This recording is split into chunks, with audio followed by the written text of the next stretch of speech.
അതുകൊണ്ട് തന്നെ ആ ദഅവത്ത് നിർവഹിക്കുന്ന ദായിമാർക്ക് ആവശ്യമായ ഗുണങ്ങൾ ഖുർആനിലും ഹദീസിലുണ്ട്, പണ്ഡിതന്മാർ പറഞ്ഞിട്ടുണ്ട്. പക്ഷെ അതുപോലെ റാക്കിമാരുടെ സിഫത്ത് എന്ന് പറഞ്ഞൊരു സിഫത്ത് സഹോദരങ്ങളെ ഈ കേരളക്കരയിൽ നമ്മൾ പുതുമയോടുകൂടി കേൾക്കുകയാണ്.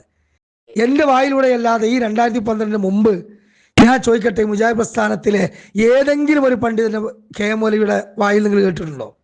സെയ്ദ് മൗലവി റഹ്മത്തുള്ളാഹി പറഞ്ഞതായി കേട്ടിട്ടുണ്ടോ? അലി മൗലവി പറഞ്ഞത് കേട്ടിട്ടുണ്ടോ? അതേപോലെ തന്നെ NP അബ്ദുൽ ഖാദർ മൗലവി പറഞ്ഞു കേട്ടിട്ടുണ്ടോ? AP അബ്ദുൽ ഖാദർ മൗലവി പറഞ്ഞു കേട്ടിട്ടുണ്ടോ? ഉണ്ടോ?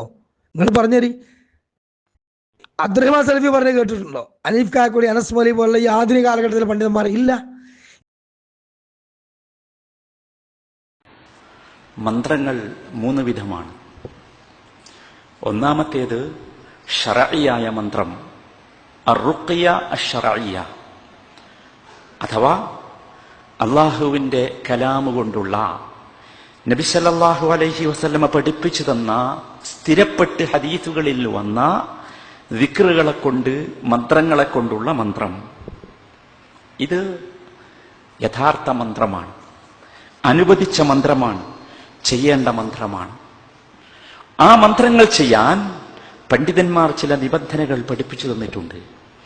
അതിലൊന്നാമത്തേതാണ് അള്ളാഹുവിന്റെ കലാമ് കൊണ്ടായിരിക്കുക, അള്ളാഹുവിന്റെ റസൂലിന്റെ സല്ലല്ലാഹു അലൈഹി വസല്ലം പഠിപ്പിച്ച ദിക്റുകളെ കൊണ്ടായിരിക്കുക. ആ പഠിപ്പിച്ച രൂപത്തിൽ, ആ പഠിപ്പിച്ച രീതിയിൽ അങ്ങനെ ആയിരിക്കുക. രണ്ടാമത്തേത്, ഈ മന്ത്രങ്ങൾ അറബി ഭാഷയിലായിരിക്കണം.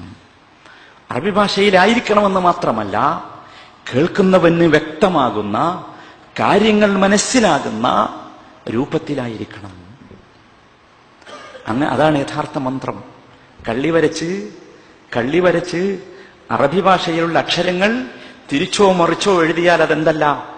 മന്ത്രമല്ല. മന്ത്രമാകണമെങ്കിൽ അറബി ഭാഷയിലാകണം, മനസ്സിലാകുന്ന രീതിയിലാകണം, വ്യക്തമായിരിക്കണം. കാരണം ഇത് ഈ മന്ത്രം ചെയ്യുന്നവന് ആർക്കാണോ പ്രയാസം വന്ന് അവൻ ചെയ്യുന്നത്, അവന് അതിന്റെ ആശയം മനസ്സിലാക്കി അവന്റെ മനസ്സിലേക്ക് ഇറങ്ങിച്ചെന്നുകൊണ്ടുള്ള ശക്തിയുള്ള മന്ത്രമായിരിക്കണം എന്നർത്ഥം. വളരെ ഗൗരവത്തോടു കൂടി ആലോചിക്കേണ്ട സംഗതിയാണ്. അതുകൊണ്ട് തന്നെ ആ ദഅവത്ത് നിർവഹിക്കുന്ന ദായിമാർക്ക് ആവശ്യമായ ഗുണങ്ങൾ ഖുർആനിലും ഹദീസിലുണ്ട്, പണ്ഡിതന്മാർ പറഞ്ഞിട്ടുണ്ട്. പക്ഷെ അതുപോലെ റാക്കിമാരുടെ സിഫത്ത് എന്ന് പറഞ്ഞൊരു സിഫത്ത് സഹോദരങ്ങളെ ഈ കേരളക്കരയിൽ നമ്മൾ പുതുമയോടുകൂടി കേൾക്കുകയാണ്.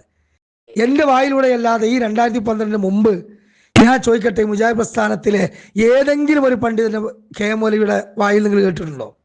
സെയ്ദ് മൗലവി റഹ്മത്തുള്ളാഹി പറഞ്ഞതായി കേട്ടിട്ടുണ്ടോ? അലി മൗലവി പറഞ്ഞത് കേട്ടിട്ടുണ്ടോ? അതേപോലെ തന്നെ NP അബ്ദുൽ ഖാദർ മൗലവി പറഞ്ഞു കേട്ടിട്ടുണ്ടോ? AP അബ്ദുൽ ഖാദർ മൗലവി പറഞ്ഞു കേട്ടിട്ടുണ്ടോ? ഉണ്ടോ? നിങ്ങൾ പറഞ്ഞേരി. അബ്ദുറഹ്മാൻ സലഫി പറഞ്ഞു കേട്ടിട്ടുണ്ടോ? അനീഫ് കാക്കോടി, അനസ് മൗലവി പോലുള്ള ഈ ആധുനിക കാലഘട്ടത്തിലെ പണ്ഡിതന്മാർ ഇല്ല. ട്രീറ്റ്മെന്റ് നടത്താൻ പോയി, ചികിത്സ നടത്താൻ പോയി എന്ന് പറഞ്ഞാൽ നിങ്ങളെന്താ അള്ളാന്റെ ഇസ്ലാം ദീനിനെ കുറിച്ച് മനസ്സിലാക്കിയത്? കണ്ട അണ്ടനും അടകോടനും ഒക്കെ ചികിത്സ എന്ന് പറഞ്ഞ ചികിത്സാരി ഇറങ്ങാൻ ദീനിൽ ഹുക്കുമുണ്ടോ, വകുപ്പുണ്ടോ? മുറിവൈദ്യൻ ആളെ കൊല്ലും, ആ മുറിവൈദ്യൻ ആളെ കൊല്ലുമെന്ന ഹുക്കുമ് ദീനിയായി ചർച്ച ചെയ്യുമ്പോൾ അതിന് വേറെ ഒരുപാട് തത്വങ്ങൾ പറയാനുണ്ട്. ട്രീറ്റ്മെന്റ് എന്ന് പറഞ്ഞാൽ ട്രീറ്റ്മെന്റ് നടത്തുന്ന ആൾ അതിന് പറ്റിയ ആളാണോ അല്ലെന്നൊക്കെ പരിശോധിക്കപ്പെടണം. അയാൾ അതിന് യോഗ്യതയുള്ള ആളാകണം. ആ യോഗ്യത ഇസ്ലാമികമായുണ്ട്. MBBSന്റെ തിയറി മാത്രമല്ല, ദീനിയായ ഹുക്കുമുണ്ട് അതിന്. ട്രീറ്റ്മെന്റ് നടത്താൻ പോയി, ചികിത്സ നടത്താൻ പോയി എന്ന് പറഞ്ഞാൽ നിങ്ങളെന്താ അള്ളാന്റെ ഇസ്ലാം ദീനിനെ കുറിച്ച് മനസ്സിലാക്കിയത്? കണ്ട അണ്ടനും അടകോടനും ഒക്കെ ചികിത്സ എന്ന് പറഞ്ഞ ചികിത്സാരി ഇറങ്ങാൻ ദീനിൽ ഹുക്കുമുണ്ടോ, വകുപ്പുണ്ടോ? മുറിവൈദ്യൻ ആളെ കൊല്ലും, ആ മുറിവൈദ്യൻ ആളെ കൊല്ലുമെന്ന ഹുക്കുമ് ദീനിയായി ചർച്ച ചെയ്യുമ്പോൾ അതിന് വേറെ ഒരുപാട് തത്വങ്ങൾ പറയാനുണ്ട്. ട്രീറ്റ്മെന്റ് എന്ന് പറഞ്ഞാൽ ട്രീറ്റ്മെന്റ് നടത്തുന്ന ആൾ അതിന് പറ്റിയ ആളാണോ അല്ലെന്നൊക്കെ പരിശോധിക്കപ്പെടണം. അയാൾ അതിന് യോഗ്യതയുള്ള ആളാകണം. ആ യോഗ്യത ഇസ്ലാമികമായുണ്ട്. MBBSന്റെ തിയറി മാത്രമല്ല, ദീനിയായ ഹുക്കുമുണ്ട് അതിന്.